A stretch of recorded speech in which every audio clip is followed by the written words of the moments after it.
तो स्वागत है स्टूडेंट्स आप सभी का आज के इस लेक्चर में, लाइव लेक्चर में। और आज हम लोग इलेक्ट्रिक करंट का जो सेकंड लेक्चर है वो स्टार्ट कर रहे हैं।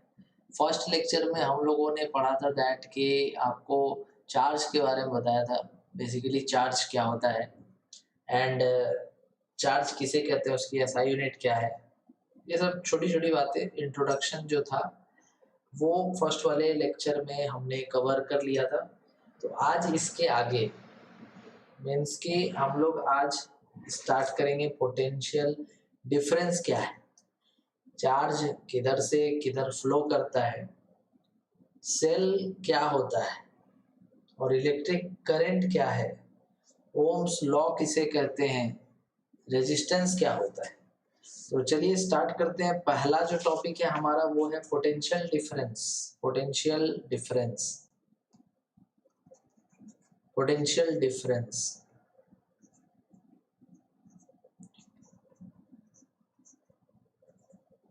देखो डिफरेंस का मतलब क्या हुआ, जैसे सपोज तुम्हारे पास दो नंबर्स है ना, एक नंबर है 5 और एक नंबर है मान लो कि 3। तो इनका डिफरेंस कितना हो जाएगा, इनका डिफरेंस हो जाएगा 5 - 3, 5 - 3 जिसे हम लोग कहेंगे 2। तो डिफरेंस यही होता है। एक मिनट में आवाज थोड़ा चेक कर लो यहाँ।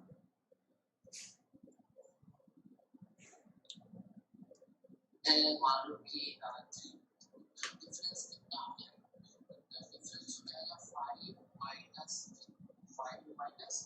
3 जिसे हम लोग कहेंगे। ठीक है, तो चलो कंटिन्यू करते हैं। तो पोटेंशियल डिफरेंस कहने का क्या मतलब हुआ यहाँ पे, तो पोटेंशियल डिफरेंस कहने का मतलब है कि जैसे तुम्हारे पास दो पॉइंट्स है, एक पॉइंट ए है और एक पॉइंट बी है।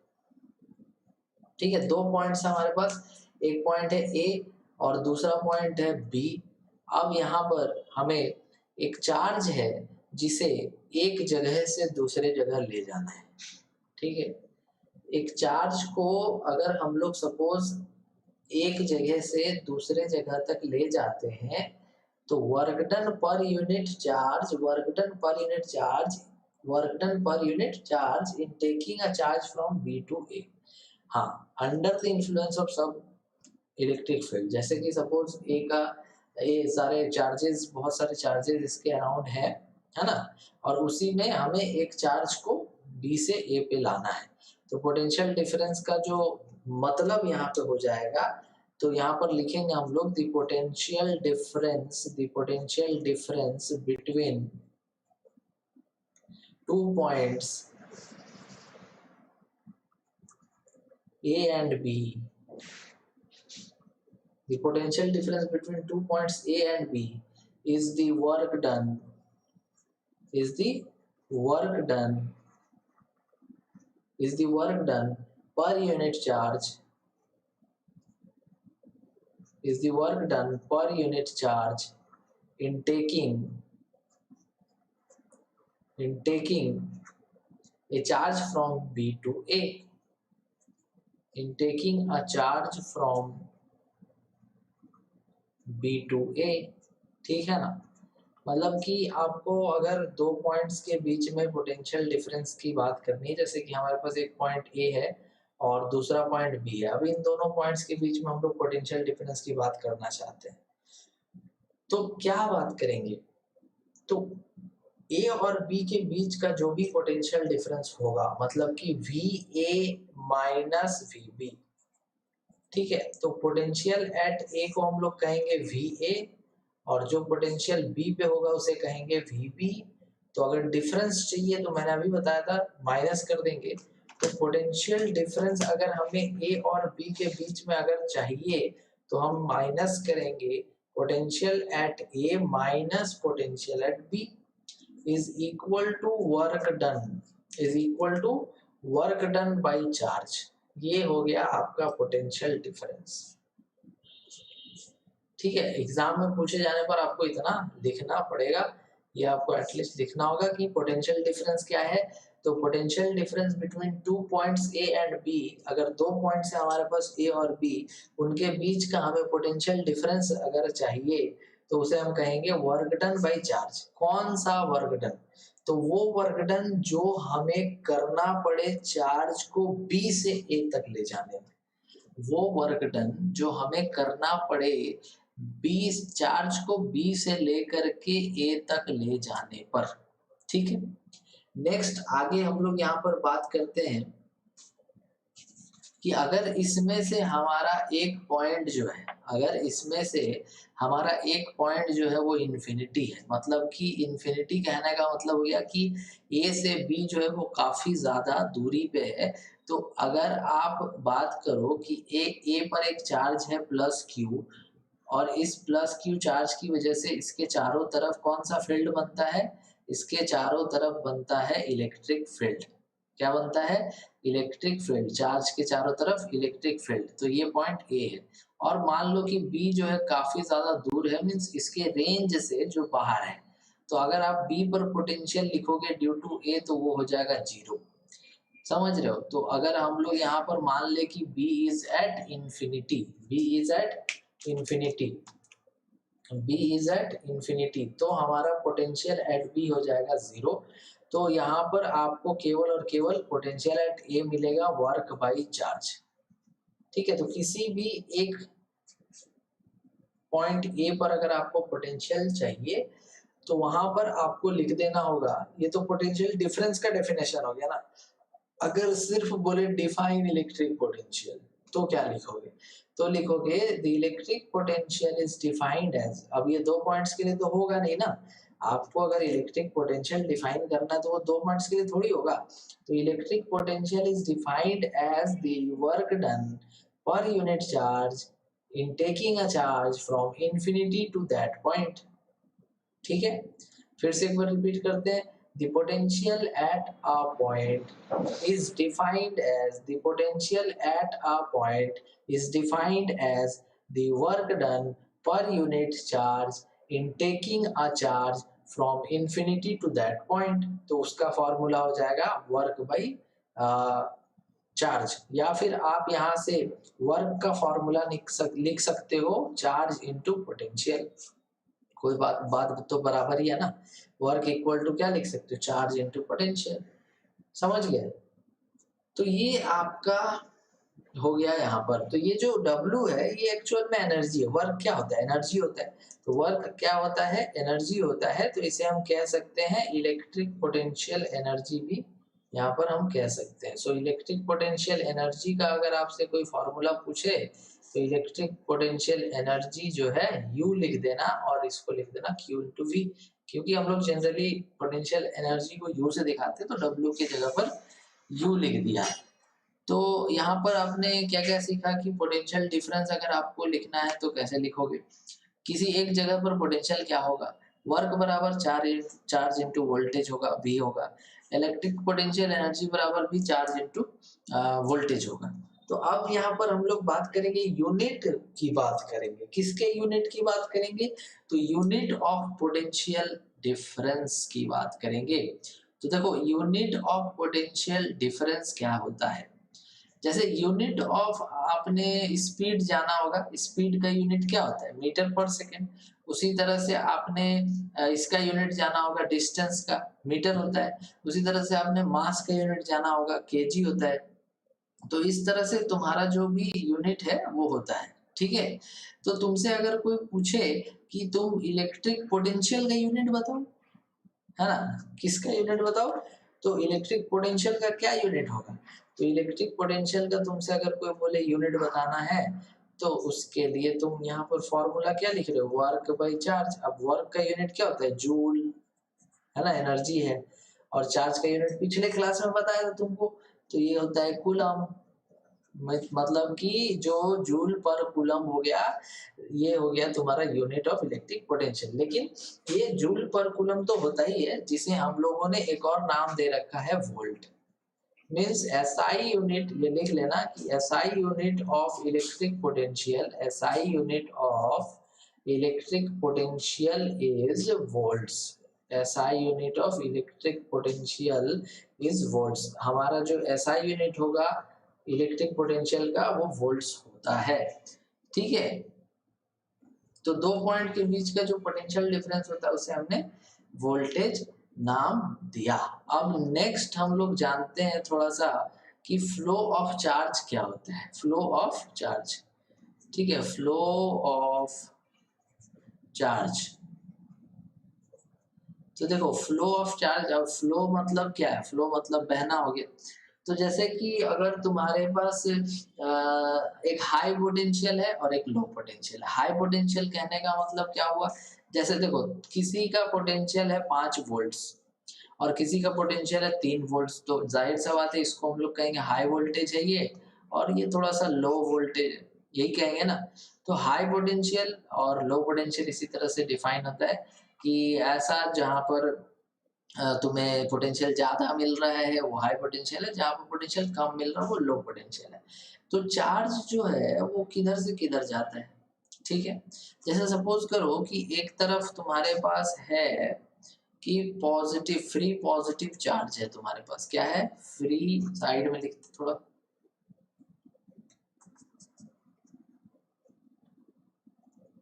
मान लो कि तुम्हारे पास एक फ्री पॉजिटिव चार्ज है।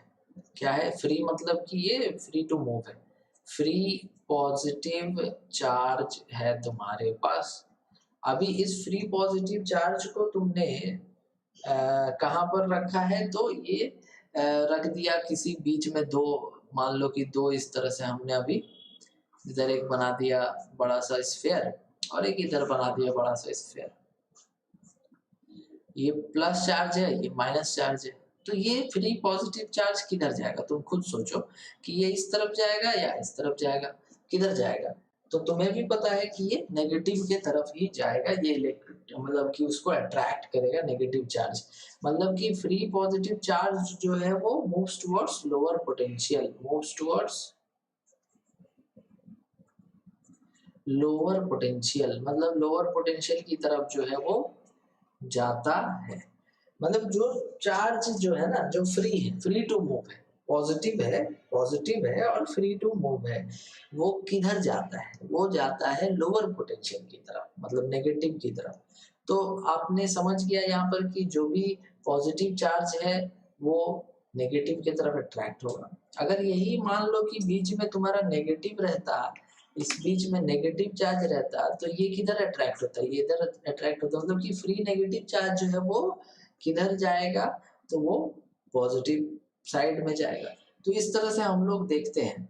तो जनरली अगर बात करो कि हमने कहीं पर पोटेंशियल डिफरेंस क्रिएट कर दिया और इस तरह से पॉजिटिव चार्ज इधर रख दिया और नेगेटिव चार्ज जो है इधर रख दिया, और तुमसे पूछा कि तुम बताओ कि कौन सा इलेक्ट्रॉन जो है वो किधर से किधर जाएगा, तो तुम बोलोगे सर इलेक्ट्रॉन जो होता है वो नेगेटिव चार्ज होता है, तो वो नेगेटिव से पॉजिटिव की तरफ ही जाएगा, ठीक है ना। तो इस तरह से हमने यहाँ पर फ्लो ऑफ चार्ज का जो कॉन्सेप्ट था उसको समझा। अब आगे आ जाते हैं कि हम लोग बात कर लेते हैं थोड़ा सा इलेक्ट्रिक करंट के बारे में, इलेक्ट्रिक करंट के बारे में।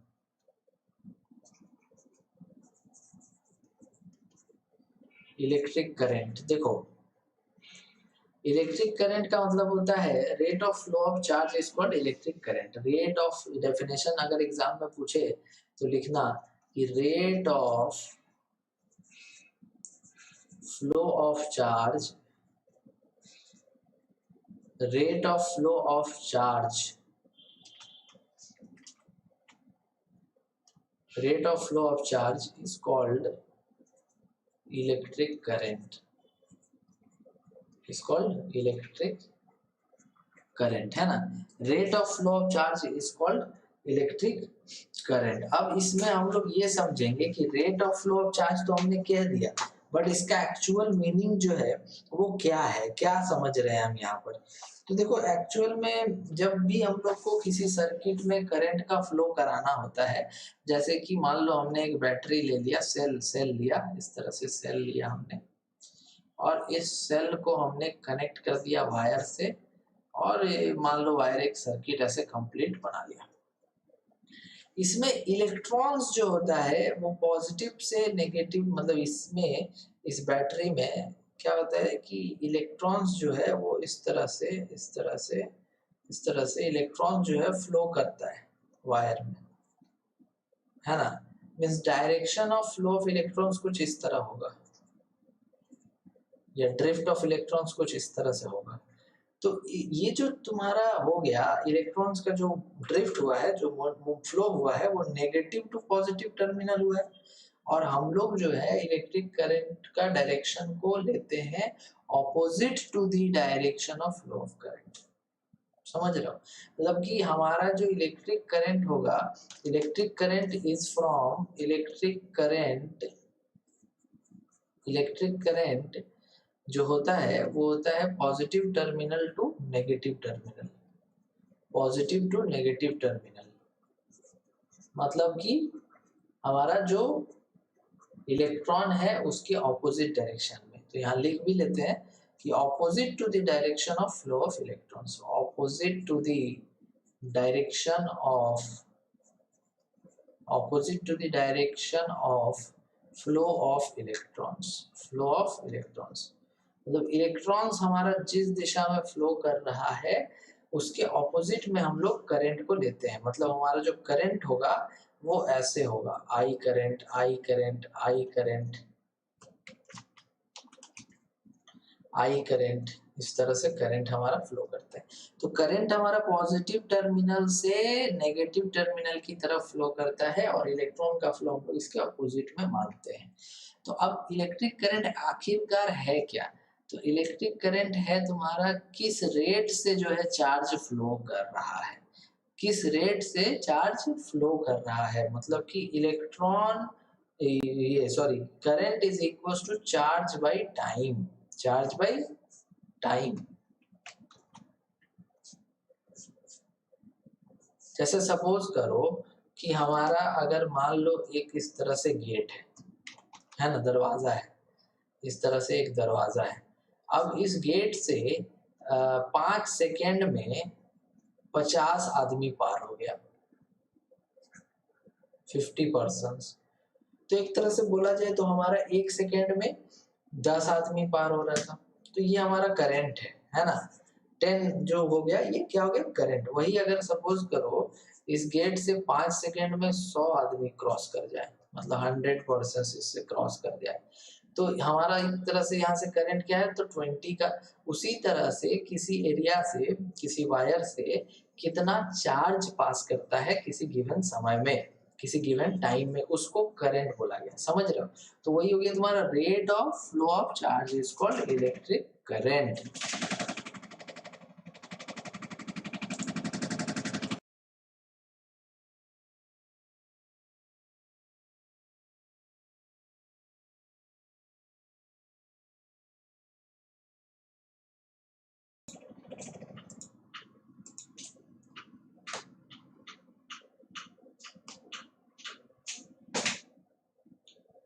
तो ये तो तुम यहाँ पर समझ गए ना दैट कि व्हाट इज इलेक्ट्रिक करंट। अब इसका फॉर्मूला भी लिख दिया है, इसका फॉर्मूला होता है चार्ज बाय टाइम। ठीक है, इतना करने के बाद थोड़ा आगे बढ़ते हैं, यूनिट पे चलते हैं। What is the SI unit of electric current? तो देखो SI unit of electric current is, SI unit of electric current, SI unit of electric current is ampere. ये याद रखना, एम्पियर। ठीक है, और डिनोट करेंगे कैपिटल ए से। और यहाँ पर ये भी ध्यान रखना कि इसको हम लोग कूलम लिखते हैं ना, चार्ज का यूनिट क्या होता है, कूलम, और टाइम का यूनिट क्या होता है, सेकेंड। तो हम लोग ऐसा बोल सकते हैं कि जो एम्पियर है ये एक्चुअल में कूलम पर सेकेंड को ही एम्पियर कहा गया है। ठीक है, ये कोई बहुत बड़ा बात नहीं, तुम याद यहाँ पे रख सकते हो। नेक्स्ट हम लोग बढ़ते हैं आगे और बात करते हैं अगला टॉपिक। एक छोटा सा सवाल है यहाँ पर, जैसे मैं देना चाहता हूँ तुम्हें एक छोटा सा सवाल, मैं यहाँ पर तुम्हें अभी वाले टॉपिक पे देना चाहता हूँ। और वो सवाल है इस तरह का, दैट की 6 into 10 to the power 7 electrons, 6 into 10 to the power 7 electrons cross through an area per minute। हर एक मिनट जो है किसी एरिया से इतना इलेक्ट्रॉन जो है पास हो रहा है। What is the electric current? Electric current क्या है, कितना है? What is the electric current, बताइए।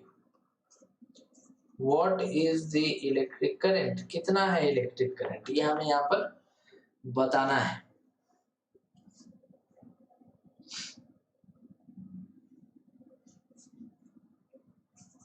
देखिए क्वेश्चन को देखिए और समझने का प्रयास कीजिए कि अगर यहाँ पर ये बोल रहा है तो हम लोग इसको कैसे निकालेंगे।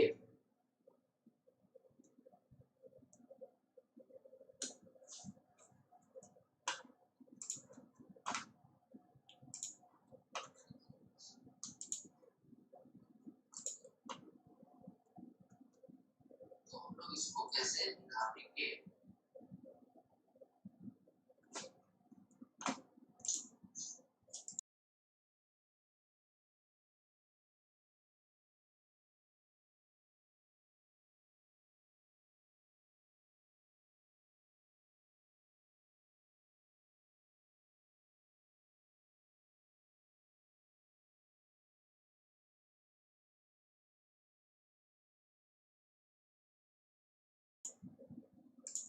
तो देखिए इसको बनाने के लिए हम लोगों को क्या करना होगा, हमारा फॉर्मूला है charge per unit time.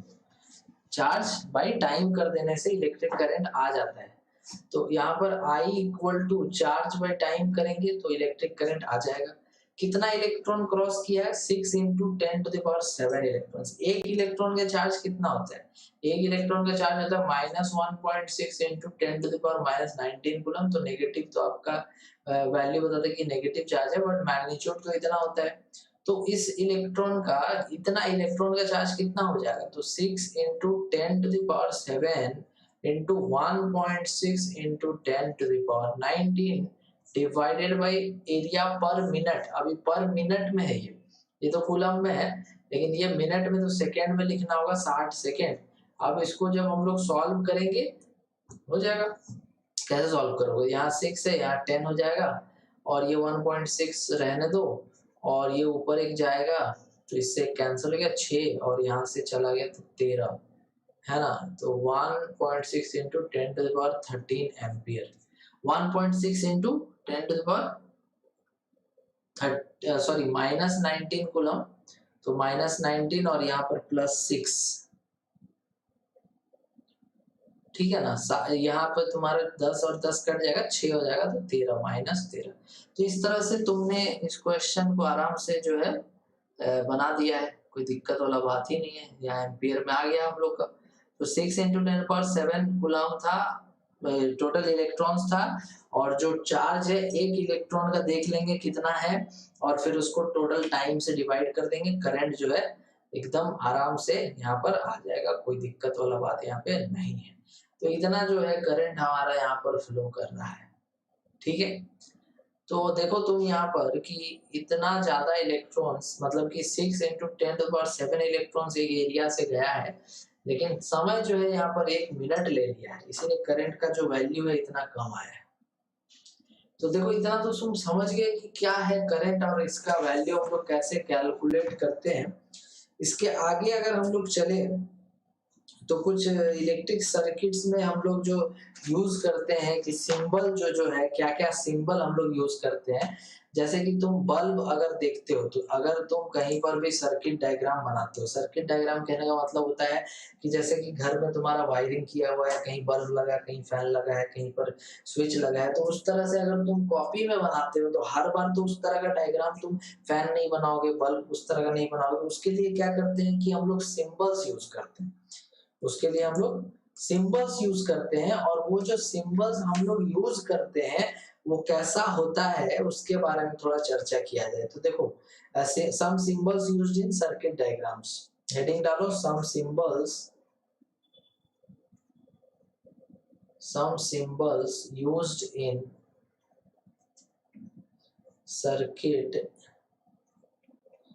Diagrams. मतलब कुछ कुछ सर्किट डायग्राम्स में जो जो सिंबल्स हम लोग यूज करते आए हैं या करते हैं वो कैसा दिखता है। जैसे कि एक बल्ब है, तो बल्ब का सिंबल इस तरह का दिखेगा, ठीक है, ये बल्ब का सिंबल हो जाएगा। उसके बाद जैसे की होता है, की स्विच होता है, तो स्विच जो है इस तरह से रहेगा, स्विच जो है ये ओपन है, ये क्या है तो ओपन है, और वही अगर तुम इसको एक दूसरे के साथ सटा दो इस तरह से, ये टच करा दो, तो ये हो गया क्लोज्ड स्विच, है ना। तो ये एक तरह से ओपन स्विच और वो दूसरा वाला क्लोज्ड स्विच। उसके बाद एक और सिंबल दिखेगा इस तरह का, आगे पढ़ेंगे, रेजिस्टर बोलते हैं इसको, क्या होता है ओम्स लॉ में पढ़ेंगे, इसको बोलते हैं रेजिस्टर।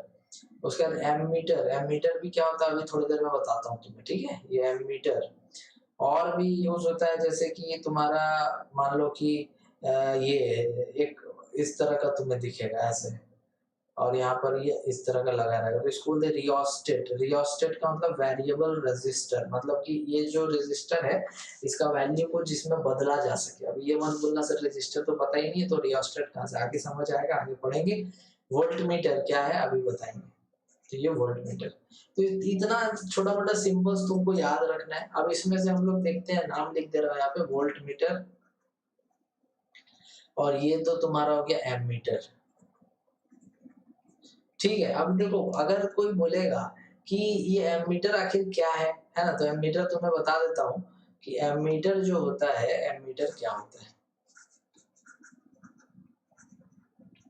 तो देखो एमीटर होता है एक instrument to measure electric current, instrument to measure, या लिख लो कि instrument to measure electric current, instrument to measure electric current, माने कि इलेक्ट्रिक करंट का अगर मेजरमेंट करना है तो सबसे अच्छा इंस्ट्रूमेंट हो गया एमीटर।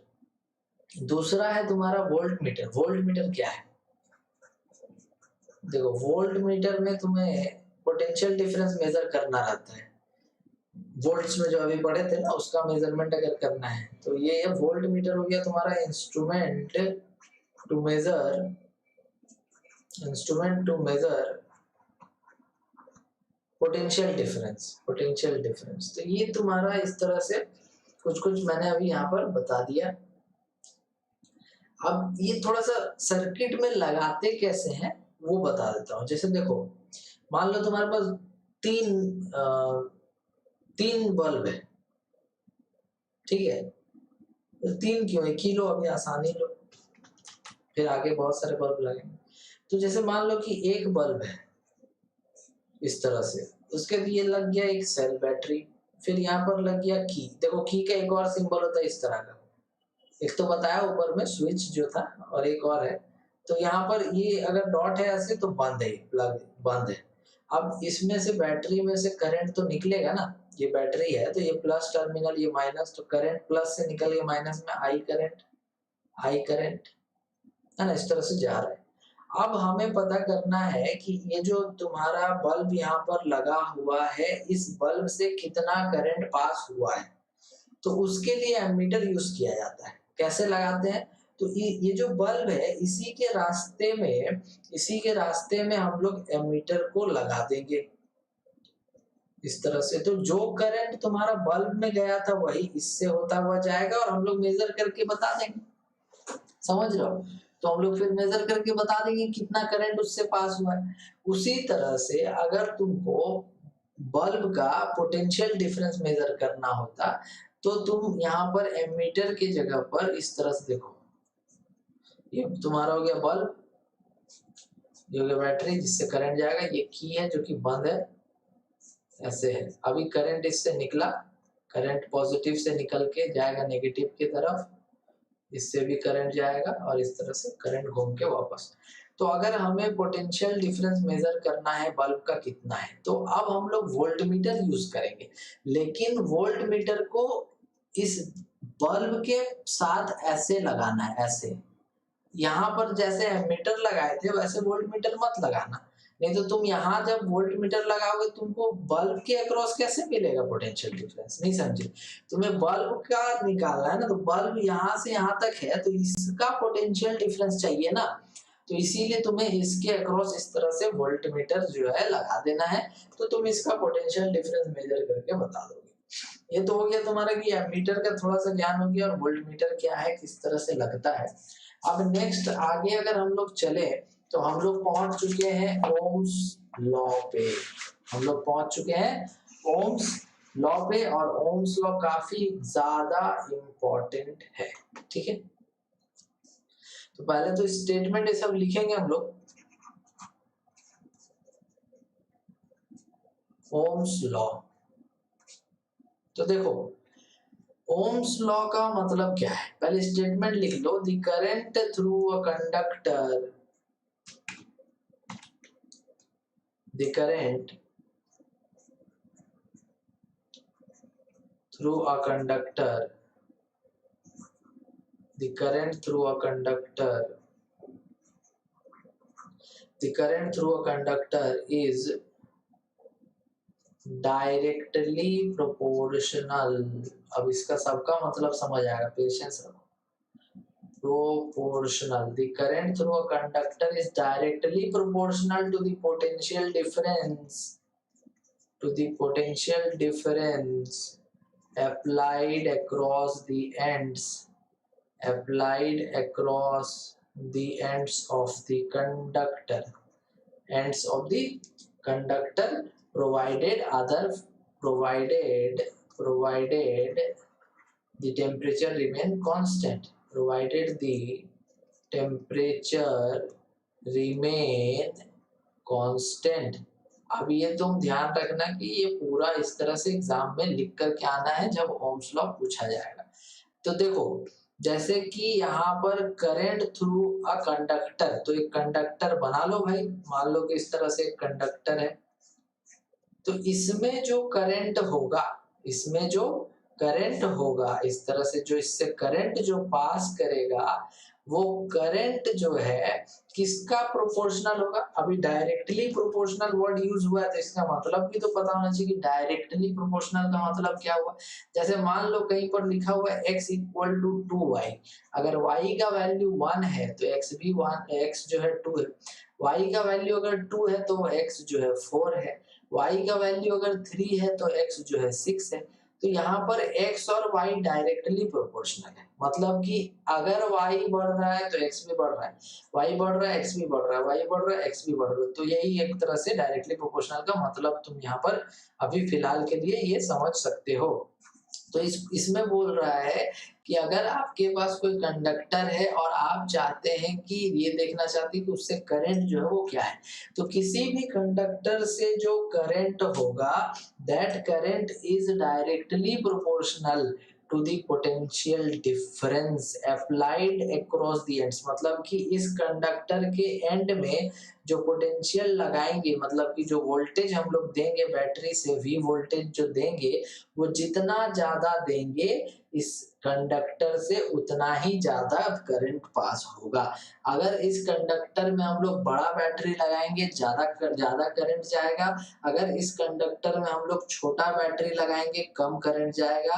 तो current through a conductor is directly proportional to the potential difference applied across the ends provided the temperature remain constant. और ये ओम्स लॉ तभी लागू होगा जब आपका टेम्परेचर जो है वो कांस्टेंट रहे, जब आपका टेम्परेचर जो है वो कांस्टेंट रहे। तो इसका स्टेटमेंट हो गया। अब इसका फॉर्मूला इस तरह से आता है कि V is directly proportional to the current, और ये प्रोपोर्शनल है, इक्वल नहीं है। अगर इसको इक्वल साइन में बदलना है तो एक कांस्टेंट लगता है जिसको हम लोग कहते हैं R।